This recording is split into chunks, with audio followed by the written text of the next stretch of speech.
The myth of Russian steel always promised one thing: unstoppable power. Tanks that roll forever. Ships that rule the seas. Fighters too fast to see. Armor that turns soldiers into superheroes. Then came the hardest field test of all: Ukraine. And the legend ran face first into reality. The world watched an army weld cages to tank turrets, drape tires over strategic bombers, and push its Black Sea fleet east, away from a coastline it once boasted it would dominate. That isn't a training montage, that's a confession, captured in 4K. To be clear, Russia is not weak. Moscow has turned its economy into a war machine, pouring money into shells, missiles, and refurbished armor. The 2025 defense budget jumped to roughly 6.3% of GDP, its highest share since the Soviet collapse. An unmistakable signal that the Kremlin intends to spend its way through attrition. It also sacked Sergei Shoigu and brought in Andrei Belousov, a technocrat, to squeeze more output from every ruble. Then came the arrests. We begin in Russia, where sources quoted by the Associated Press say that a top general has been arrested following the uprising by the mercenary Wagner Group. Deputy ministers, procurement bosses, even top generals. An anti-graft campaign that doubled as a message to the defense industrial complex. Deliver more, waste less, and don't get caught skimming. The purge didn't fix physics or doctrine, but it proved the Kremlin knows it has a problem. Start with tanks, the brand image of Russian power. For decades, the T-72, T-80, and T-90 family traded crew safety for a compact silhouette and a fast autoloader. Ammunition lives under the turret in a carousel. It's great for a quick second shot, terrible when a penetrator or top attack munition ignites a chain reaction. The jack-in-the-box turret launch isn't a mean.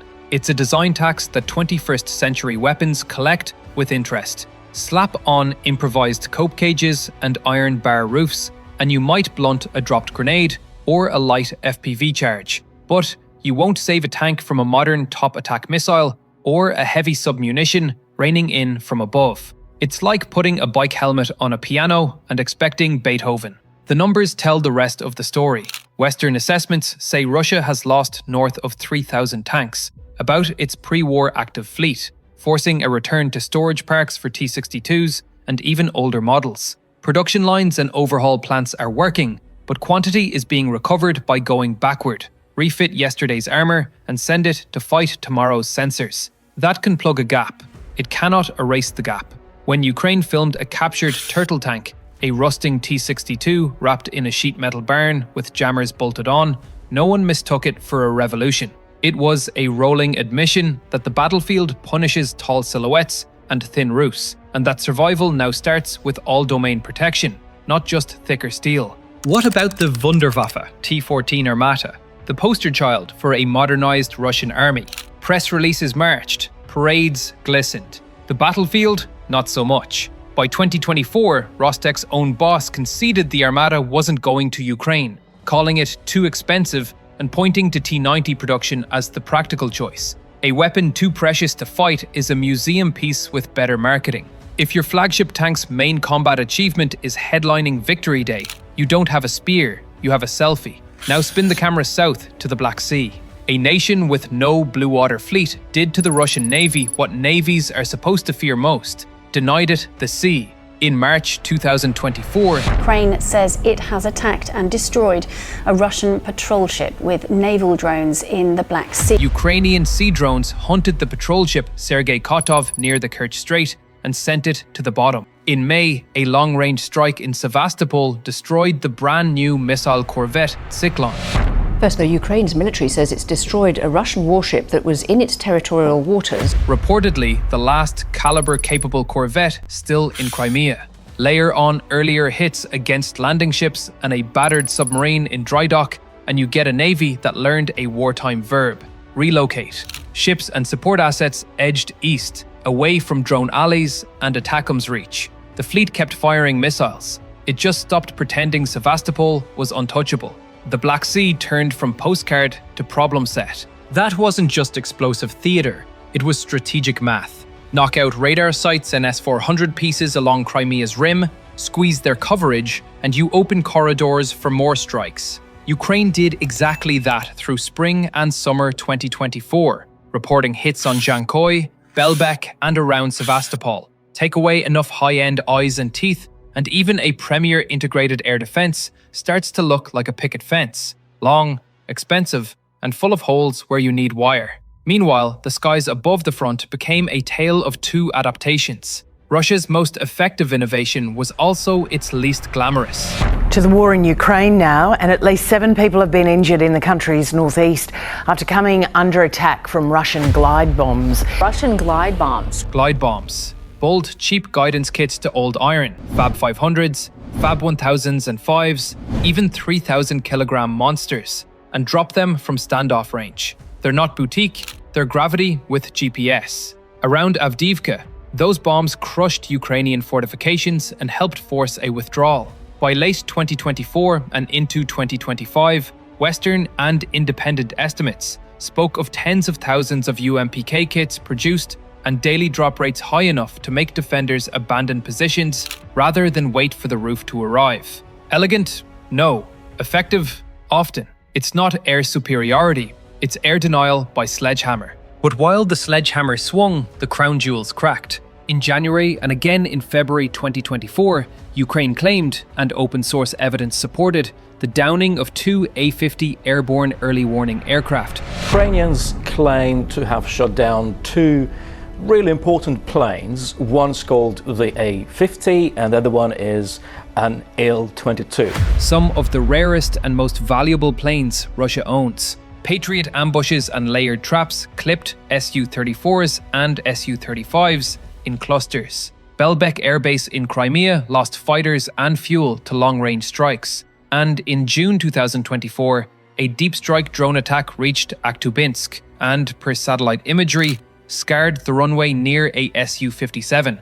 The stealth poster child Moscow would rather keep as a poster. There are no safe parking spots anymore. Even the backlot is fair game. Russia responded with a mix of concealment and bricolage that would make a home improvement show blush. Decoy aircraft dispersal, fresh revetments, and, yes, tires strapped over bomber wings to confuse drones. It's creative in the way a garden hose duct taped to a radiator is creative. The problem isn't the lack of clever hacks, it's that hacks are now the baseline requirement for survival.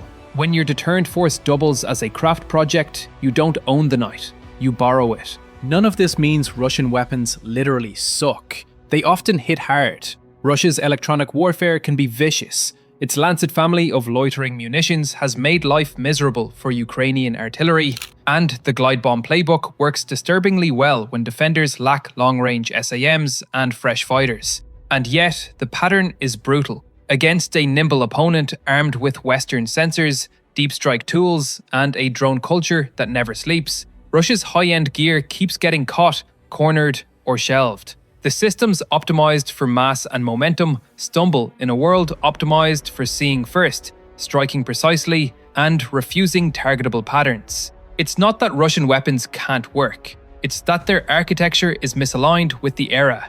Zoom back to industry and logistics, the skeleton under the armor. Sanctions didn't halt production, they scrambled it. Russia refitted old armor, rerouted purchases, and leaned on grey channels. But dodging rules is not the same as mastering supply chains. The EU and UK keep documenting circumvention hubs, while Washington targets the brokers and machine tool pipelines that keep Russia's factories humming. Meanwhile, Moscow took deliveries from partners who aren't shy about being named. By early 2024, South Korea's military officials say North Korea shipped some 2,000 containers of weapons to Russia for use against Ukraine. In addition to hundreds of thousands of artillery rounds, there are signs that Pyongyang might have also provided Moscow with short-range ballistic missiles. South Korea assessed North Korea had sent thousands of containers, potentially millions of shells, north to south across Asia. And by mid-2025, Seoul's intel spoke of shipments that might equate to more than 12,152mm rounds. Ukrainian military says Russia is using Iranian-made Shahed 136 drones. Iran's Shahed ecosystem kept filling gaps with cheap mass. None of that screams self-sufficiency. It screams, find a friend. And yet, the most devastating statistic is strategic. The Black Sea Fleet lost its freedom of movement. After the sinking of Kotov, the destruction of Tsiklon, and a drumbeat of strikes on Sevastopol's docks, the fleet did what prudent fleets do under pressure. It withdrew key assets eastward. Ukraine, the country without a blue water navy, imposed sea denial with missiles and remote-controlled speedboats. The fleet in being turned into a fleet in hiding. The grain corridor revived not because Russia permitted it, but because its ships were suddenly allergic to the western Black Sea. That shift isn't just morale, it's insurance markets, food prices, and a rebalanced maritime map. On the ground, the tank saga continued with a cruel split screen. One side, refurbished T-72s and T-80 with patchwork add-ons, draped in mesh and bar armour, hoping to survive the overhead threat long enough to deliver infantry to the trench line. The other side, a battlefield lit by cheap quadcopters, FPVs with shaped charges, tablet-driven fire missions, and artillery nets with counter-battery radars, connected to shooters in minutes. In that environment, an ammo carousel in the crew compartment is not a quirk, it's a liability. Western designs that segregate or better protect ammunition don't become invulnerable, but they don't routinely eject their own turrets into low orbit either. The physics are impartial. Air defense tells the same story. The S-400's paper envelope is intimidating. Its real envelope is as strong as its radars, its decoys, its mobility discipline, and the adversary's creativity. Ukraine adapted, stacked decoys and timing, and used long-range missiles and drones to break teeth and blind eyes. When gaps appeared, more strikes followed. No air defense is immortal. The S-400 learned it the hard way along Crimea's rim. If your prized SAMs keep exploding, you don't control the air, you manage the panic. Aviation losses mattered not only for the medal, but for the missions that medal performs. Lose enough Su-34s, and you lose daily glide bomb coverage. Lose A-50s, and you lose the picture that lets fighters and interceptors do their jobs. Lose hardened shelters and fuel farms at forward bases, and you lose tempo. Russia compensated with volume. More bombs, more sorties from safer ranges, and with winter 2025's massive strike packages. But even those record salvos underscored a vulnerability. The more you rely on long-range fires to shape the war, the more your logistics and bases become targets. In this age, the rear is just the front with a better cafeteria. Here's the uncomfortable middle ground. Russia can keep this going. With a war GDP share above 6%, a reconfigured MOD led by an economist laser-focused on throughput, and foreign ammo pipelines still flowing, the Kremlin has chosen endurance over elegance. But endurance isn't dominance. If your flagship tank avoids the front, if your fleet avoids the coast, and if your bombers avoid their own runways, the myth has already cracked. War exposes not what you hoped a system would be, but what it is. And what it is, too often, is a design built for 1989, fighting an opponent from 2025. Let's talk doctrine. Russian planning still leans on massed fires and grinding assaults, sometimes effective, always costly, against an adversary saturated with drones, networked artillery, and Western ISR. Mass alone becomes a targeting solution. Even successful pushes, Avdiivka stands out, were bought with glide bombs and bodies, not with a symphony of combined arms. When modern war is a sensor-to-shooter sprint, the army that still struggles with flexible C2 and real-time integration pays extra. Russia is paying, and Ukraine, with far fewer resources, keeps forcing it to pay in awkward currencies: time, attention, and political bandwidth. There's also the soft underbelly, maintenance culture. The more you improvise, the more your fleet fragments. The more it fragments, the harder it is to keep parts, training, and procedures aligned. A T-62 with a welded shell and a jerry-rigged jammer package is technically a tank. It is not a system. It doesn't plug cleanly into logistics or doctrine. It plugs into hope, and hope doesn't get a spare final drive to the line by Monday. Still, adaptation cuts both ways. Russia's EW keeps morphing. Its counter-FPV drills improved, its glide bomb volume rose, and its industry found levers to keep lines moving. Ukraine's edge in creativity is real, but it's not invincible. The war has become a duel of hackathons, and Moscow can hack with the best of them when it has to. The issue isn't whether Russia can adapt, it's whether its flagship systems, the ones that anchor a superpower's reputation, can thrive without the scaffolding of hacks. So far, too many can't. The punchline of the Black Sea campaign is especially brutal.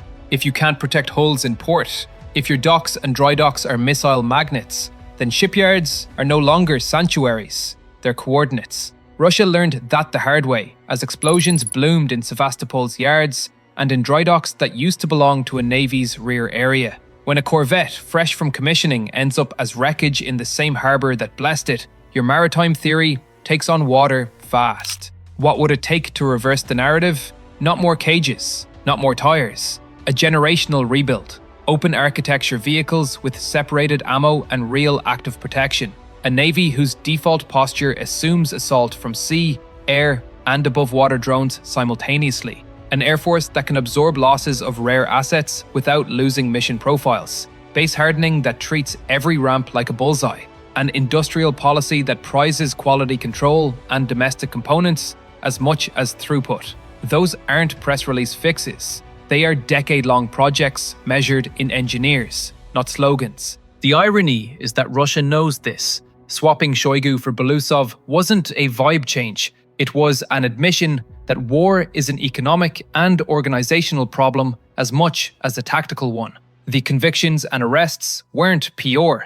They were a broom through a ministry that had become a punchline. But cleaning the ledger doesn't change the ledger lines of combat. You can jail a corrupt deputy. You can't jail a top attack munition. So no, not all Russian weapons suck. Many are lethal. Some are ingenious. But their ecosystem, how they're built, supplied, protected, and commanded, keeps lagging behind the fight they're in. The tanks survive until the sky notices. The ships sail until a speedboat with a brain finds them. The planes fly until a missile they never saw says otherwise. In this war, mass without survivability is just inventory on a timer.